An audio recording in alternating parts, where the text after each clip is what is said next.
I've decided to try and show the notes I took at Fiona's inquest, although it isn't going to be easy, because even the photocopies are falling apart, and my handwriting is very difficult to read. I suddenly realised several things. I had been told, and have believed all these years, that Robin Stoddart had only known Fiona 10 or 11 days. So how was he able to say that she'd been off drugs for at least 7 weeks, which he did say? It's also mentioned twice that she was anxious about meeting someone.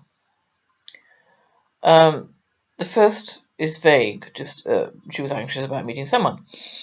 The second is much more specific. But I obviously didn't know quite what I was talking about. I must have been slightly confused. Because it goes on to say again, she was anxious about meeting someone, specifically the man I put, the ex-partner who had beaten up her son. I'd put that in brackets, and that's difficult because it names him.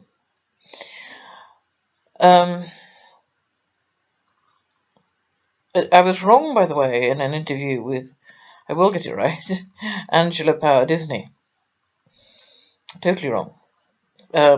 Sudden adult death syndrome can occur in sleep.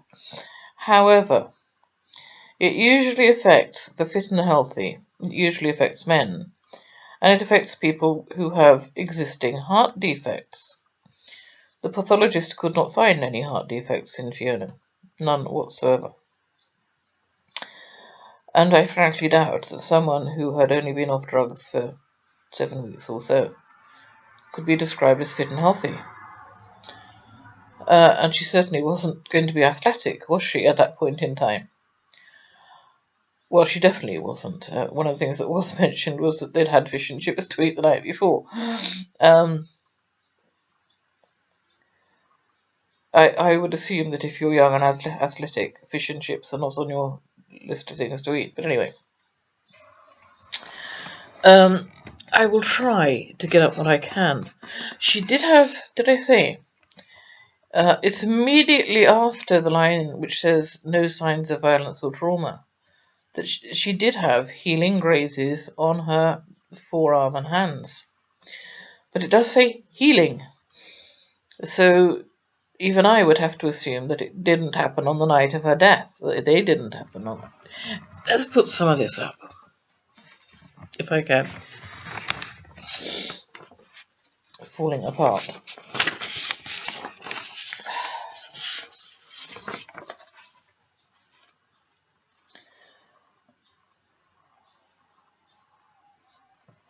Right.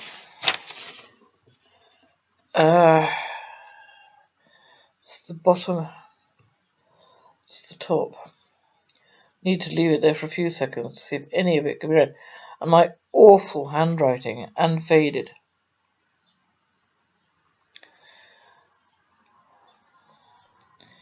I can see there the bit that says that her lungs were 3 times their normal weight. And I think I can see the bit about the distension of her bowel and her abdomen.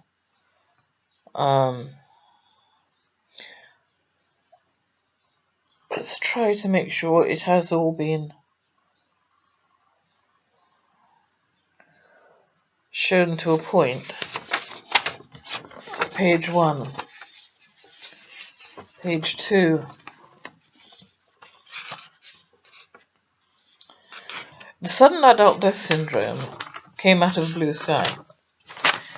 Almost immediately after, the pathologist had described it as a perplexing case, and had said that she did have a small area of fibrosis in her heart.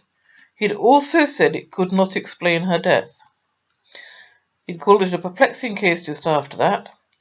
He'd mentioned pulmonary congestion and edema. He did say heart not working properly, but no intrinsic disease.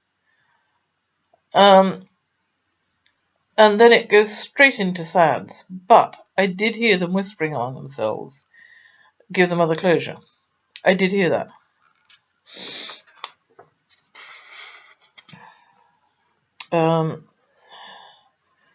Let's try and make sure I'm showing the paper and not me. And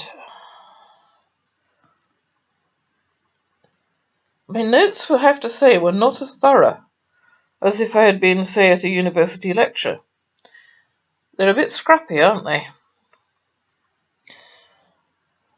But there was a point. I should wait till this is not on the screen.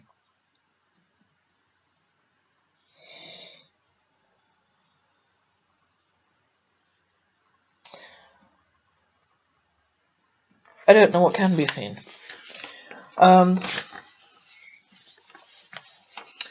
There was a point, I admit it, when I lost concentration.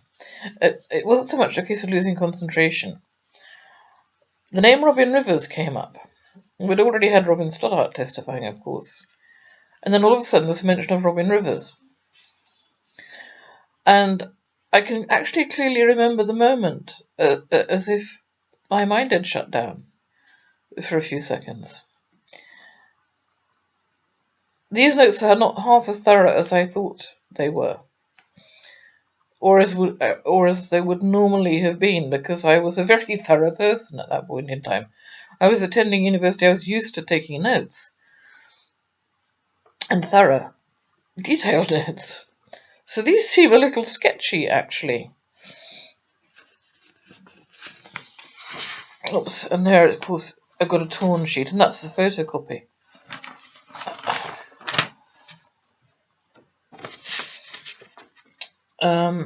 That's even more difficult to show.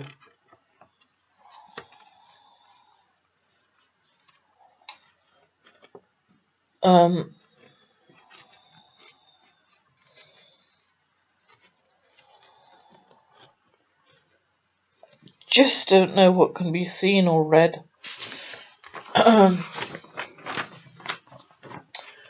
But it does have to be said that I found them in a box in my shed 16 years after the event, and only went looking for them, if I'm honest, to compare them with Karen's inquest notes after I'd found them in 2009. As it happened, I moved in 2010, and so while I was moving, I searched the boxes in the shed. I couldn't find these things, and then I did find them.